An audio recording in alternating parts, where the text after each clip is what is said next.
What is going on, YouTube? Welcome back to another video on the channel, and in today's video we have a new style of video. We have a weekend recap, which I will start doing going forward, recapping the events that took place over the weekend. So football, the UFC, there was Call of Duty on, things like that. If there's Formula One, we'll do the Formula One. If there's, all those kinds of things. If there's anything that I didn't react to that you would like me to react to, make sure to leave it down in the comment section and I will get to it in the next video. Also, just be kind, It's my first attempt at this, so we will get better gradually as the weeks go on. But as always, hope you enjoy.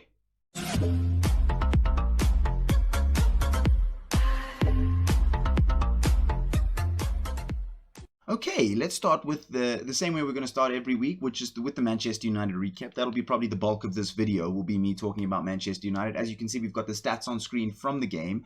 The final score, Manchester United, Southampton, was 1-1. Super disappointing game. Immediately, I knew it was going to be a disappointing game when Ollie put out the lineup and we had Matic and Fred. I don't have a problem with Matic playing. I was going to say I don't have a problem with Fred playing. I do kind of have a problem with Fred playing, but I just don't see the point in playing a holding midfielder with a B-Tech holding midfielder, because that's what Fred is, because he's not a box-to-box, because he can't pass, can't shoot. So he's a B-Tech holding midfielder. So why would you play an actual holding midfielder in Matic with a B-Tech holding midfielder in Fred? And then, as you saw if you watched the game, Fred he can't pass. So many attacks with him being the free midfielder would, we'd rotate up one side, so it would go to Wan-Bissaka or something on the overlap, and then to put it back in to try recycle to move the ball, it would just end up at Fred's feet. And then, if you watch the game, the rest is history. Every time it ended up at Fred's feet, we lost the ball, which is super disappointing. Fred, he just had one of the worst games I've seen him play. So as a player, when he arrived, I did have quite high confidence in Fred. I thought he would be tenacious. He would turn. I thought he had a bit more footballing ability. I'm going to be entirely honest, because he doesn't have much.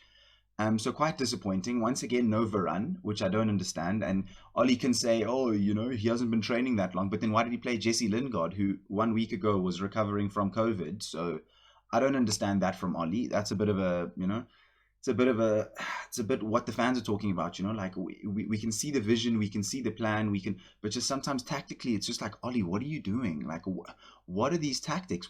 Anthony Martial, if you've known me for a while, you know that I have huge love for man like Tony. Ever since he arrived at the club, I'm a huge Tony ambassador, but you can see he's not on form. You can see he's not back to 100%. Why did he start him? What did Greenwood do to deserve to get moved back to the right wing? Why not start Sancho? Why not give Sancho an hour and then bring on Tony? Why start Tony? I don't. So Sancho's not fit enough to play the full game. Give him an hour, give him 65 minutes.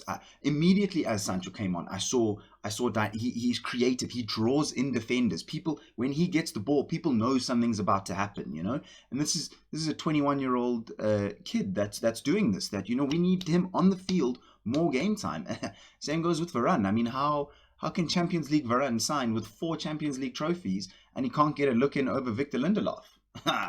That's Victor Lindelof, in my opinion, one of the worst centre-backs in the Premier League. But as you can see from these stats here, dominated possessions. I mean, we had 79% pass accuracy. That's just terrible. I mean, they had 69% in Southampton. And, they could have won the game at the end. They had that clear-cut chance at the end where he took a judge shot. Decent save from Dave, but a terrible shot. They just freaking mugged Slabhead. Just took the ball and went and had a shot. I mean, look, we had 15 shots, but 4 on target. Like, that's not how you score goals. That's not how you dominate teams. So yeah, pretty disappointing from the start of the thing. I mean, you know what? We didn't lose. 1 point gained, 2 points dropped is another way you could look at it. But all we got to do is move forward, look to the next game, which is Wolves. Hopefully we put out a stronger team against Wolves. Hopefully we play a bit of a better brand of football. You could see we were struggling. First half, flat, dead. First 20, 25 minutes of the second half FC. We turn up. We had chances. We could have capitalized on a couple chances, changed the game, but we didn't. I was going to say they took their chances, but they didn't, because it was just, super unlucky from the deflection from Fred. That the deflection literally, like, if that's this further across to the side, De Gea, in my opinion, saves that. Like, it literally got ricocheted in the absolute bottom corner, which is super disappointing. But yeah, 2 games into the season, we can already see a bit of the same old tactics from Ollie, not bringing on Donny. This would have been a perfect game to start Donny, or why not start Pogba in the midfield add, if you're going to start Martial, start him on the left wing. Start Pogba in the midfield. We have creativity, especially if you're going to play Matic, who is literally a drop between defenders CDM. So I don't understand that. I don't understand the plays from Oli, but I'm definitely not Oli out. Definitely not. I mean, if you look at managers over the years, very successful managers, some of them do take time. Some of them do need to build an ethos. But the thing is, what is the ethos Oli is building? What is the style of play? It's the freaking McFred and Inshallah, dude, which disappointing. Okay, but on to the next game. Okay, so in the next game, we have Arsenal versus Chelsea. As you can see from the stats on the screen, Chelsea, okay, I was going to say Arsenal in the mud, and then I almost said Chelsea in the mud. No, yeah, Arsenal well and truly in the mud. I mean, often people say, it's the players. What could the manager have done better? I think Mikel Arteta set up terribly to play Chelsea. People are like, oh, give him time. It's the second game of the season. He's played Chelsea 6 times now. What was that setup? How can you not know that a team like Chelsea, with a 3-back, with their wing-backs bombing on, Tierney just ridiculously out of position, you need to play a bit more defensive against a team like Chelsea with the numbers they put in your box. Like, look at these stats here, 22 shots from Chelsea. Chelsea could have easily won this game, 4-5-0, easy. That one chance where Lukaku makes the run, Reece James doesn't give it back to him. The same thing happened with Ziyech. That insane save Leno made from the header from Lukaku. I mean, this very easily could have been an absolute rampage. Arsenal are in big trouble. Arsenal do currently have a lot of injuries, which, I mean, nobody likes to see a team with injuries, which it is disappointing. They have like 5 or 6 of their actual first team players out, while Chelsea has that absolute full strength. So it'll be interesting to see what Chelsea does for the rest of the season. And Arsenal, are they fighting to stay in the top half of the table? Like, are they fighting for 10th at this point? Like, because their next game's City, so I mean, jeepers, what? They're going to get points off City. And then it's the international break. So is Arsenal's season only going to start after the international break on 0 points, no goals scored? I mean, yeah, no, very, very tough time to be an Arsenal fan. But on to the next game. In the next game we'll talk about, we're just going to run through these next games quite quickly. I didn't really watch the games. I only watched a bit of highlights, so I don't really have much of an opinion. But as you can see from the stats, Liverpool just ran absolutely riot all over Burnley. From what I saw in the highlights, it does still look like Liverpool, a little bit of frailties at the back. Burnley did have a couple chances, couple saves, one offside goal where I just don't know what the hell, Ashley Barnes, I think that's his name. I don't know what he was doing. He was just standing like a meter offside for no reason. Like, just get back on side, and that's an easy goal. I don't understand that. But yeah, Liverpool were just, look at that, 27 shots. I mean, 67% possession, 500 passes. Yeah, Liverpool do look to be a bit dangerous this season, back with their squad at full strength. Konstantis Tsitsimakas.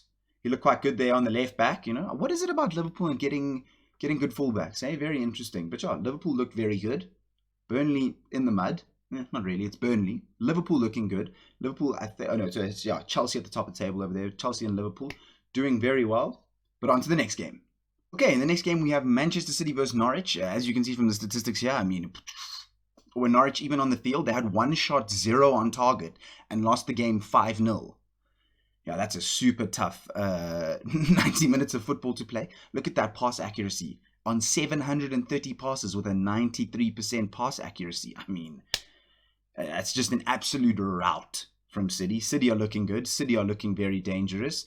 Grealish was a nice addition. I do think City still do struggle with that lack of just a goal-scoring number 9. Just like give the ball to him and he'll just, he's making the run. Someone like Lukaku. I think Lukaku at Chelsea has been an excellent signing. Just a number 9 that'll just, he'll score you goals. And I think that is what City lacks, which is a very, very scary proposition. I mean, if you look at those stats, you look at the way they're bashing teams, and that's without an out-and-out striker. Like, yeah, I think City are once again going to be, I think City, Chelsea, Liverpool, I think those will be the contenders for the Premier League this season. It'll be interesting to see which one of them, truly puts themselves ahead of the rest, see how it truly goes.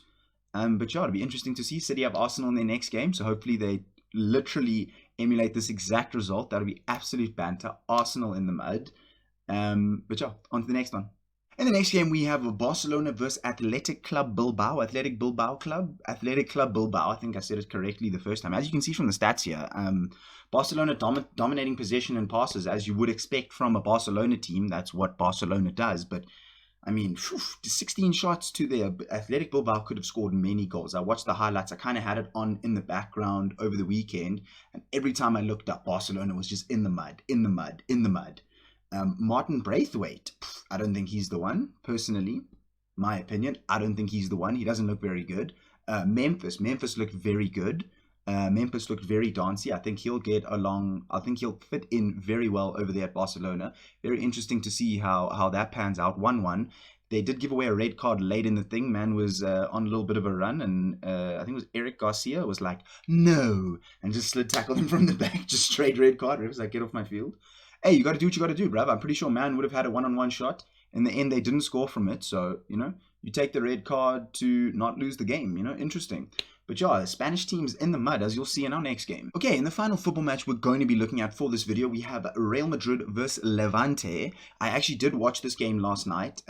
Real Madrid, nowhere in the first half, nowhere in like the first 10-15 minutes of the second half. Lavante, many chances, many good chances. As you can see from the game, 3-3, that's a bit of a banger.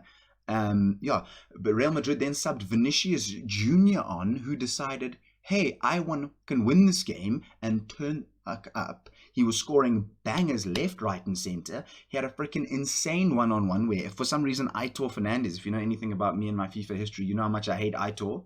Can't save shit. He decides, no, I'm going to save this outside of the box. He was like between the halfway line, he was like 3/4 of the way up to the halfway line. Vinicius hits it with he's going to go over him, and Aitor just packs it down, gets the red card. I mean, in the end, they don't lose the game, so it's the same thing with the Barcelona, You get the red card not to lose the game. Bit of a different one because it's your goalkeeper, so now he's got probably a 3-match ban because of the straight red card, so that's a bit of an interesting one, but at the same time, you didn't lose. You took a point off Real Madrid. Very interesting. Vinicius Jr. he came on and he looked electric. He was ready to play. Real Madrid's defense, once again, just in the mud. But you can equate that to losing Sergio Ramos and Rafael Varane. That is definitely going to have an impact on you. I don't care what team you are.